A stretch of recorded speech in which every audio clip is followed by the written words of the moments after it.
Sud Radio, Berkov dans tous ses états. Nous sommes en guerre. Moi, je suis pas candidat à la présidentielle. Il y en a trois, là, déjà, chez les souverainistes. Juan Branco, François Asselineau et Nicolas Dupont-Aignan. Il faut se rassembler. Il faut répondre aux Français. Oui, j'ai commis des erreurs. On en a tous commis. Mais parlons de la France. Parlons de la France. Charlie Cœur qui est assis sur scène, micro en main, à droite de l'image, lorsque soudain... Bon, avant toute chose, évidemment, nul ne doit mourir pour ses idées politiques. Un tir siffle dans l'air et touche au niveau du cou l'influenceur américain qui s'effondre sur sa chaise. Il n'avait pas peur de dire que les femmes noires n'avaient pas les capacités intellectuelles pour être prises au sérieux. You are fake news. Nous sommes en guerre. Nous sommes en guerre, dit notre bien-aimé président de la République. Il parlait du Covid il y a 5 ans, mais la guerre, comme on le dit, et vous le savez, continue à bas bruit, à haut bruit, à tous les étages. Quelquefois, hélas, terriblement avec des morts, et puis quelquefois avec des mots, mais les mots aussi peuvent faire mal. Alors aujourd'hui, hier, comme vous le savez, dans cette émission, on recevait Nicolas Dupont-Aignan et Florian Philippot, qui nous a appelés. Il y a une petite passe d'armes sur les souverainistes. Et on s'est dit qu'il y a quelqu'un quand même qu'il faut que nous ayons en studio, François Asselineau. François Asselineau, ça fait 18 ans qu'il dirige l'Union populaire républicaine, c'est bien ça, dont il est président. On va en parler, parce que souverainiste, comme vous le savez, tout le monde aujourd'hui parle de nation, parle d'indépendance, parle d'identité, etc. Et ceux qui se revendiquent souverainistes, on va en parler, on va essayer d'expliquer c'est quoi et pourquoi, effectivement, il n'y a aucune volonté d'union, ou en tout cas aucune vraie réussite d'union, alors qu'un certain François Mitterrand, il y a plus de 40 ans, avait fait son programme commun avec des gens qu'il adorait, les communistes. On va en parler avec François Asselineau et on prend le temps d'en parler. On va ensuite recevoir la députée européenne Virginie Geron qui va expliquer comment avec Chat+, vous savez ChatGPT, comment aujourd'hui on va surveiller la vie privée. On va surveiller la vie privée plus que jamais. Évidemment sous couvert de préserver la liberté justement. Et la liberté qui ne s'use que si l'on ne s'en sert pas. Ne l'oublions pas. Et puis une journaliste du Monde, écoutez, qui était sur France Inter hier, et une grande leçon de journalisme, vous allez voir. Et avec ensuite, nous allons recevoir pour la culture dans tous les états, avec Céline Alonso, nous allons recevoir et puis écouter un formidable encyclopédie, un grand hommage à Orwell, l'encyclopédie des euphémismes avec Sami Biazoni, comment on change les mots. C'est-à-dire qu'aujourd'hui, les mots ont changé de sens et les sens ont changé de mots. Pourquoi ? On en parle tout à l'heure. Berkov dans tous ses états, le fait du jour. Eh bien, le fait du jour, c'est évidemment, on est le 18 septembre. Eh bien, bloquons tous, disent un certain nombre de syndicats, d'associations, de citoyens, voilà. Aujourd'hui, effectivement, un certain nombre de manifestations, quelques interpellations déjà, les défilés, etc. Et rappelons-nous, le 10 septembre, il y a 8 jours, c'était également bloquons tout, avec d'autres, effectivement, qui avaient essayé de monter les choses. François Asselineau, bonjour. Bonjour André Berkov. Vous êtes président, je rappelle, on le sait, de l'UPR. Nous allons parler effectivement des sujets que vous mettez en avant et que vous mettez en lumière depuis des années, depuis au moins 18 ans et même plus. Mais je voudrais savoir... ce genre de manifestation qu'on voit, effectivement, alors j'adore, on entend d'un côté, mais il faut manifester, le droit à manifester inhérent à la République, mais attention aux casseurs, mais attention à ceci, mais attention à l'extrême droite, mais attention à l'extrême gauche, etc. Quel est votre sentiment ? Écoutez, je ferai la différence entre ceux qui participent à ces manifestations et qui sont des Français exaspérés, qui ont envie que les choses bougent, que les choses changent, et puis le résultat concret de ces manifestations. Vous êtes comme moi d'une génération dans les années 70-80, par exemple en 84, lorsqu'il y avait eu 2 millions de manifestants contre la loi Savary avec Mitterrand sur la fin de l'école libre. Il y avait eu 2 millions de manifestants. Mitterrand avait fini par en tirer la conclusion. Il avait demandé à Savary de partir du gouvernement, il avait supprimé le projet de loi. Lorsqu'il y a eu les Gilets jaunes, il y a eu des millions de personnes qui se sont mis sur les ronds-points. Qu'a fait Macron ?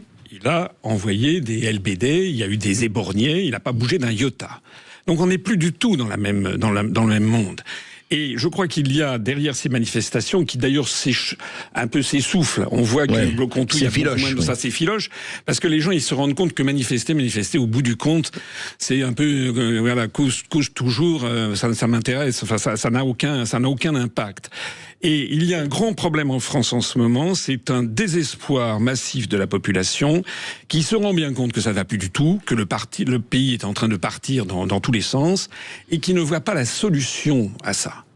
Et moi, ce que je dis depuis 18 ans, vous me permettrez quand même d'en parler, c'est que je dis depuis 18 ans que le problème numéro 1 de la France, ça n'est pas l'immigration, comme le dit Monsieur de Villiers. C'est un vrai sujet, l'immigration. C'est un vrai sujet, c'est un vrai sujet. Oui. Mais c'est aussi, le problème de la France, c'est la destruction de l'agriculture. C'est aussi un vrai sujet. C'est la destruction de notre industrie, qui est aussi un vrai sujet. C'est la fin de nos territoires et la fin de la France rurale, qui est aussi un vrai sujet. On fait quoi là-dessus ? C'est la baisse de notre niveau de vie, qui est aussi un vrai sujet. C'est notre santé, c'est les pesticides, etc., qui nous sont imposés comme l'acétamipride par le marché commun européen. Il y a un point commun à tout ça. Le point commun à tout ça, c'est le haut de la pyramide, c'est que les Français ne décident plus de leur politique. Et que la France, elle est dirigée de l'extérieur, par la Commission européenne à Bruxelles, par la Banque centrale européenne à Francfort, et par l'OTAN depuis Washington.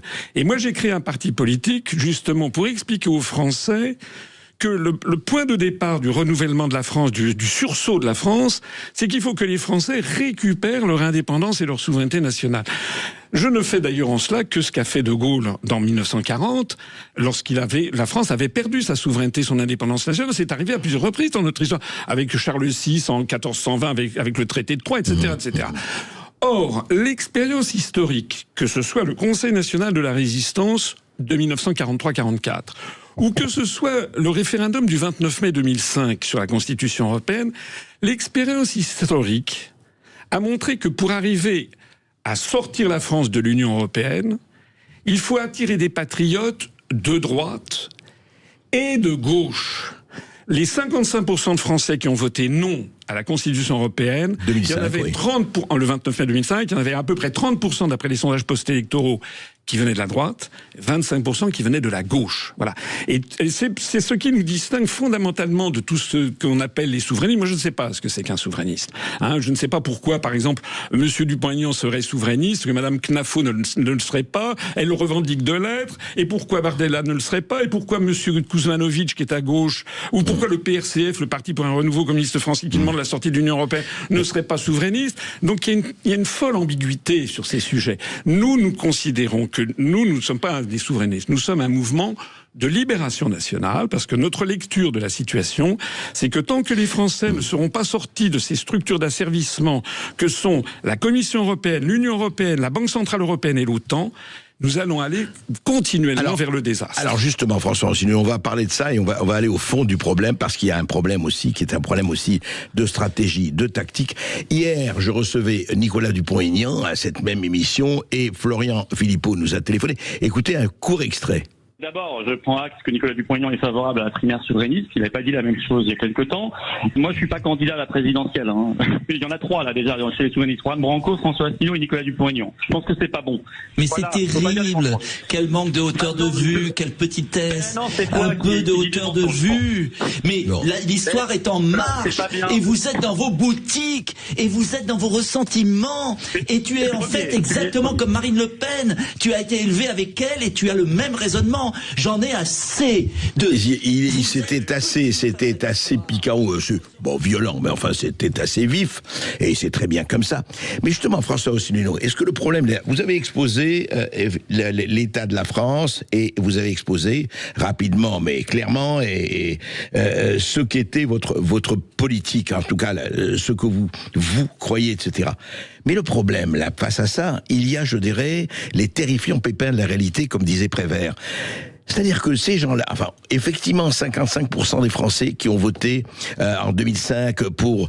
Eh bien, comment il se fait que tous ces gens-là, cet arc de cercle, vous, Dupont-Aignan, Philippot, Knafo, Zemmour, Marine Le Pen, Jordan Bardella, Philippe de Villiers avec sa pétition, etc. Ce que je veux dire, c'est que Évidemment, il y a des tas de choses qui vous divisent. Mais enfin, est-ce qu'il n'y a pas des choses qui vous unissent? Pourquoi on ne cherche pas le plus, peut-être pas petit, mais enfin, un dénominateur commun? Sinon, vous allez avoir la situation que vous avez maintenant, qui continue depuis des dizaines d'années et qui va continuer. Alors, André Berkoff, j'ai l'impression que vous ne m'avez pas écouté. Mais si.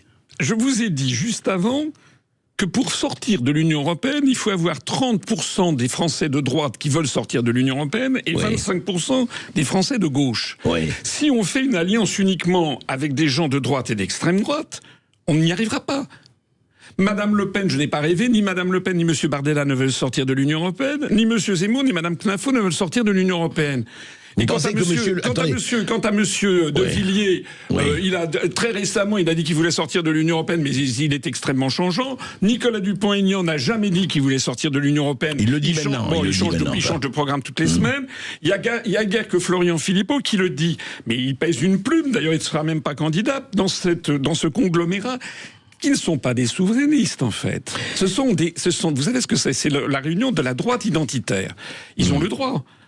Mais lorsque M. De Villiers dit que, par exemple, je l'ai dit tout à l'heure, que l'immigration est le problème numéro 1 de la France, je dis non. Je dis c'est un des gros problèmes de la France, mais il y a aussi, comme je l'ai dit tout à l'heure, le pouvoir d'achat, le risque de guerre contre une guerre nucléaire, etc. Il faut donc sortir de l'Union européenne, et pour sortir de l'Union européenne, il faut donc avoir des Français de gauche. Et je vais pas vous... Il est évident que il y a à gauche, nous avons à l'UPR. Mais alors les Français de gauche, pardon. Mais à l'UPR, nous avons 30 à 40% de nos adhérents qui viennent de la gauche. D'accord, mais excusez-moi, vous dites pèse une plume, mais vous aussi vous pesez une plume. Vous, François Asselineau, vous avez eu en 2017 0,92% des voix au premier tour. C'est rien. Donc vous pesez vous aussi des plumes. Vous êtes très bien dans les réseaux sociaux. Vous faites 100 000, vous faites 200 000. Et à chaque fois vous dites génial, regardez, j'ai fait 200 000, 500 000, 1 million. Mais François Asselineau, tout seul, vous ne ferez rien. Et vous le savez très bien. Nous avons des échéances électorales. Non, mais on parle parce que ça m'intéresse. Et je suis... Mais bien sûr que la gauche et la droite, mais ça n'existe plus, vous l'avez dit. Non, mais c'est fini, la gauche et la droite. Vous voulez que je réponde à votre question? Ouais, allez-y. Pourquoi est-ce que j'ai fait 0,93%? Pourquoi? Parce que j'ai eu 0,8% du temps de parole et 0% du temps d'antenne. Ah ouais, les gens ne sont pas. Non. Il y a des abats, tout le monde sait dans le Landerneau qu'il y a une corrélation extrêmement étroite entre le temps de parole dans les médias et les résultats dans les urnes. C'est une fatalité. C'est pour ça qu'on n'est plus vraiment en démocratie. Lorsqu'en 2017, j'ai eu 0,8% du temps de parole et que M. Macron a eu 25% du temps de parole, nous ne sommes plus en démocratie. Voilà. Et le problème, c'est qu'il y a parmi les Français, il y a des gens qui sont politiquement très conscients, très intéressés, mais il y a aussi beaucoup de Français qui voient la politique d'un petit peu loin. Et en 2017, quand nous sommes arrivés à l'élection, il y avait plus de 90% des Français qui ne savaient pas qui j'étais. Comment voulez-vous que les Français votent pour quelqu'un qu'ils n'ont jamais vu à la télé ou à la radio? Donc le drame de la société française, il est là. C'est que nous sommes verrouillés par les médias mainstream qui appartiennent à des oligarques. Et les oligarques, ils ne veulent surtout pas de quelqu'un comme moi. Vous savez, je vais vous dire quelque chose. Allez-y. La famille Bolloré, en 2009... ils avaient un patrimoine de 2,1 milliards d'euros, c'était dans le Challenge. En 2024, 15 ans après, de 11,1 milliards, 5 fois plus. Est-ce que vous croyez que M. Bolloré, il a envie de remettre en cause le système économique actuel? Non.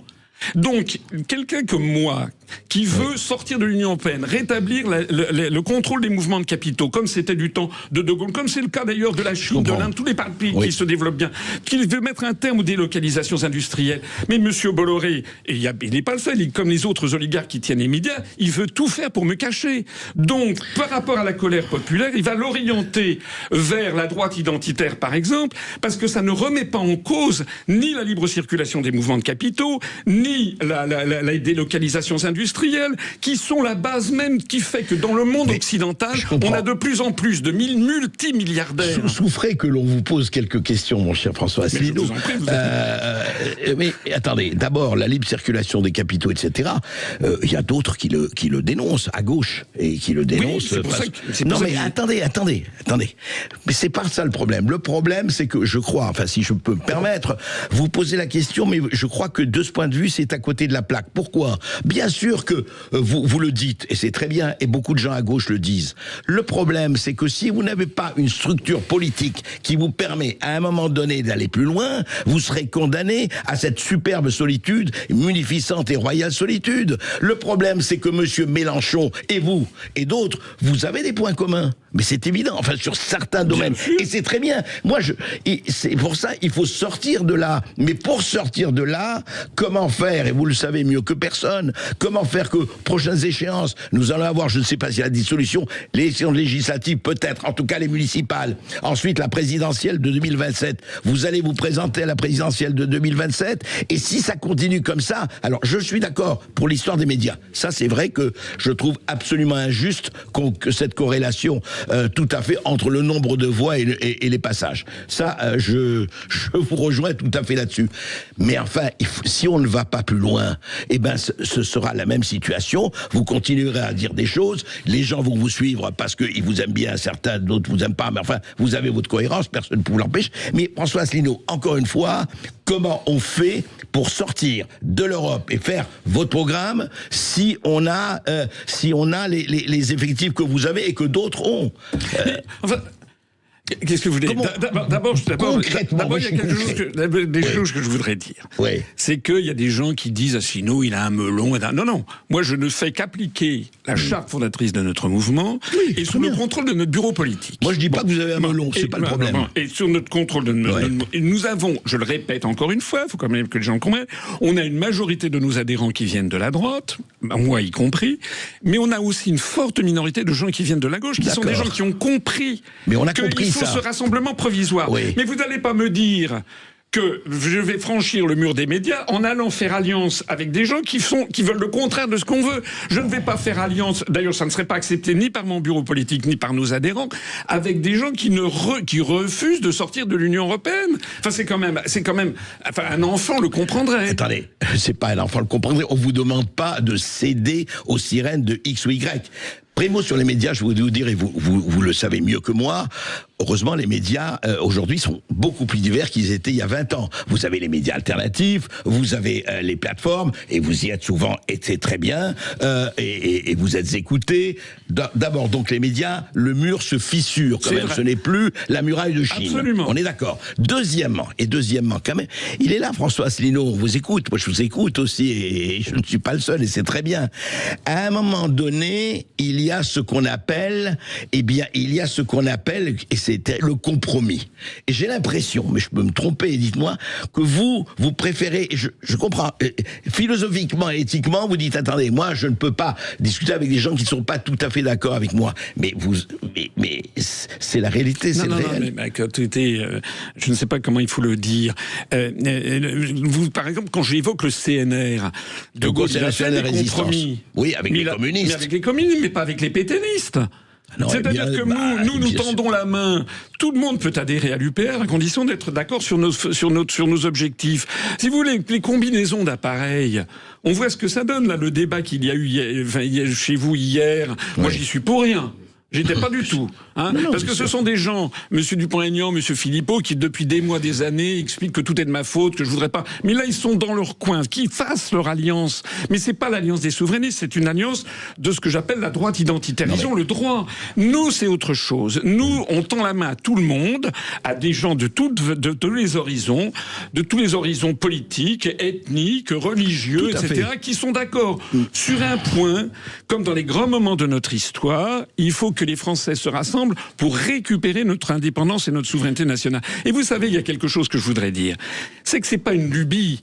Si vous prenez la Constitution française, le titre 1 de la Constitution, de la souveraineté, ça vient avant le titre 2 qui parle du président de la République. C'est-à-dire que, normalement, dans l'idée même de souverainisme, il y a quelque chose de très désagréable. On considère que ce serait une espèce de lubie, d'exotisme, voire de nostalgie, et que les choses sérieuses seraient ailleurs. Non. Reprenez, que tous les auditeurs reprennent la Constitution française. C'est d'abord et avant tout la souveraineté nationale qui est la clé clé de voûte de nos institutions.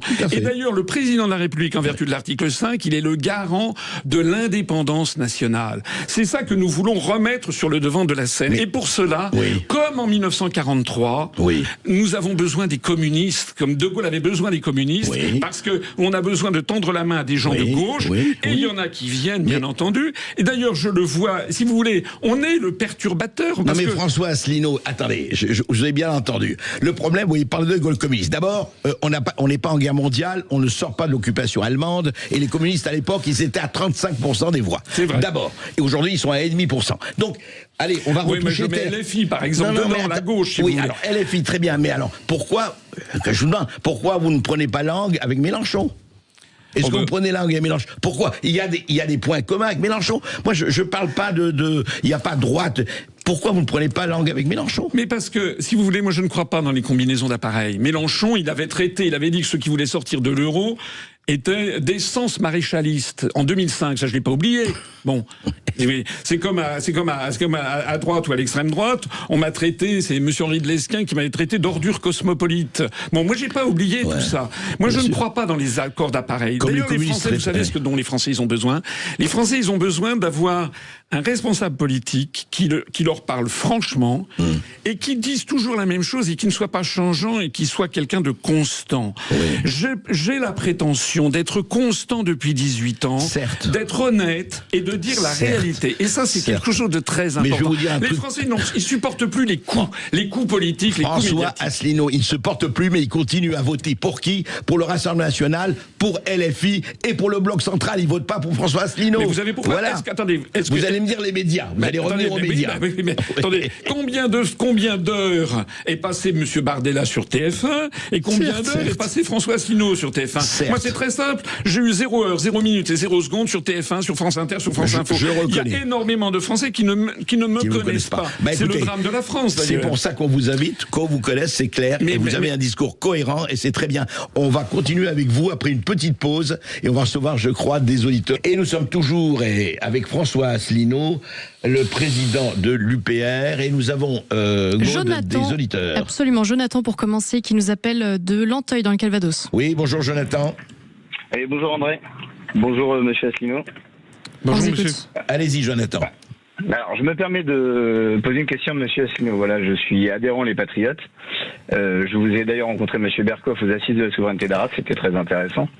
Et je voudrais l'interpeller sur l'idée de monsieur Philippot d'organiser une primaire souverainiste qui balayerait de la droite à la gauche. Dans cette idée, en fait, monsieur Asselineau pourrait participer puisque la seule condition que propose monsieur Philippot, c'est à minima un référendum sur le Frexit dans le programme des candidats. Et je voudrais savoir pourquoi M. Asselineau ne veut pas y participer, sachant que, étant potentiellement candidat à la présidentielle, je ne vois pas en quoi il aurait peur d'une primaire souverainiste qui irait de la droite à la gauche. François Asselineau. Mais parce que d'abord, si vous voulez, ça n'existe pas, les primaires. Les primaires, ça vient des États-Unis, c'est dans un parti politique. Bon, ça a été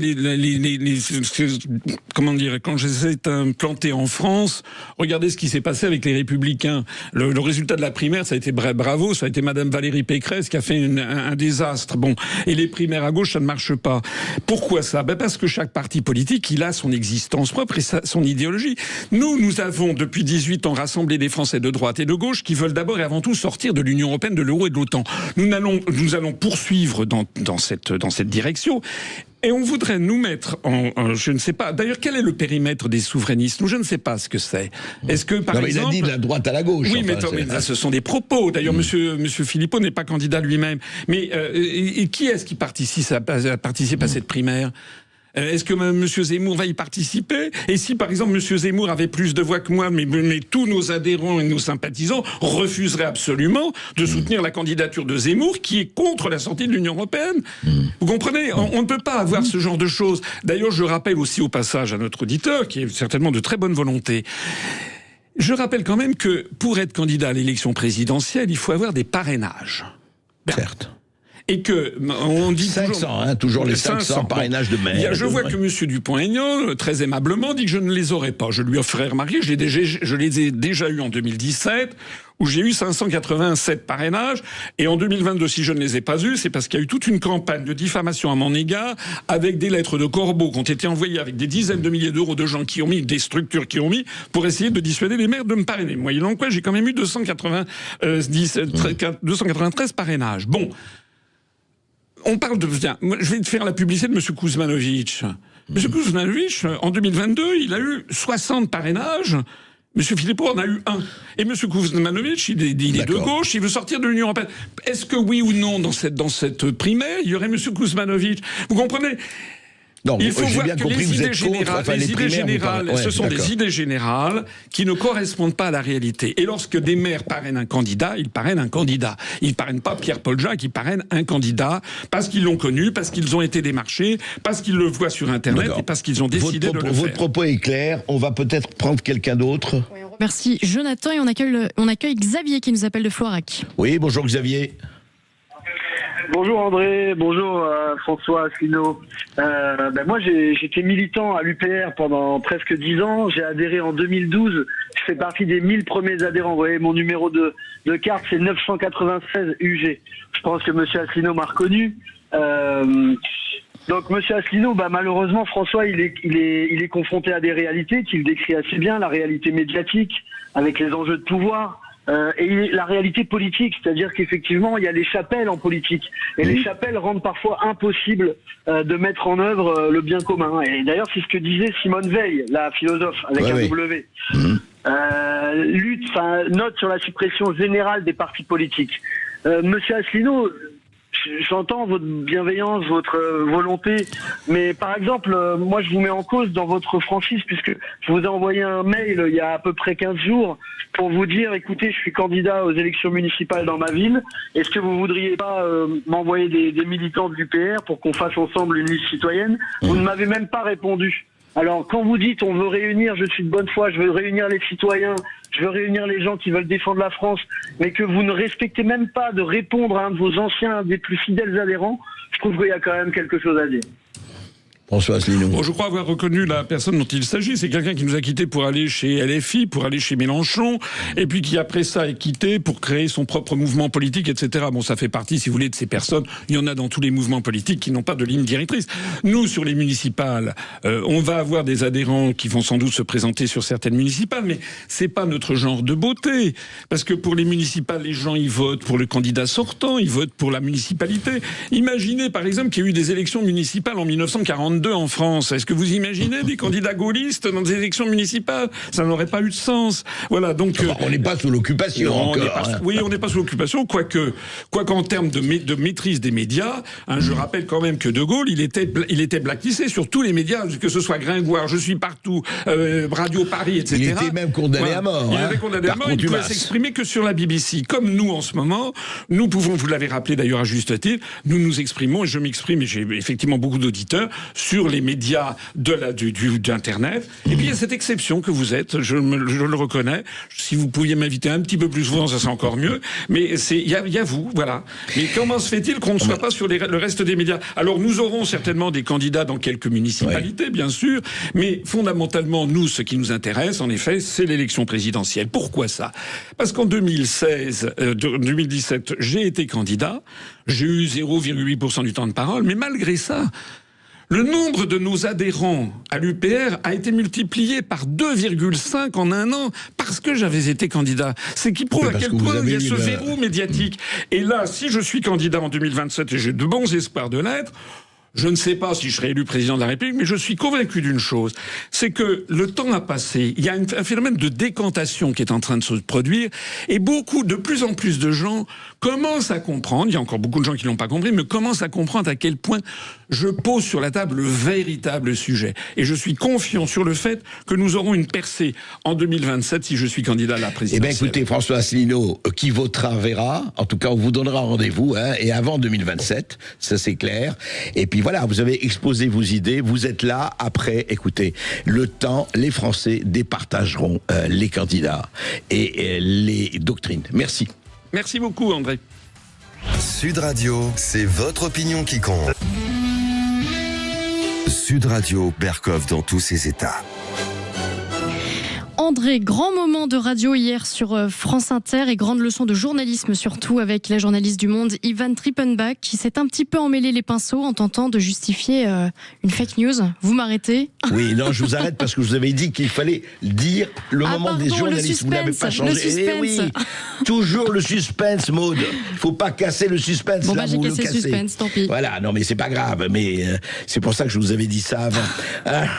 Mais et c'est quoi alors non, mais c'est intéressant. Donc France Inter, service public, très bien. Delphine Ernotte, voilà, parfait, hein, tout ça.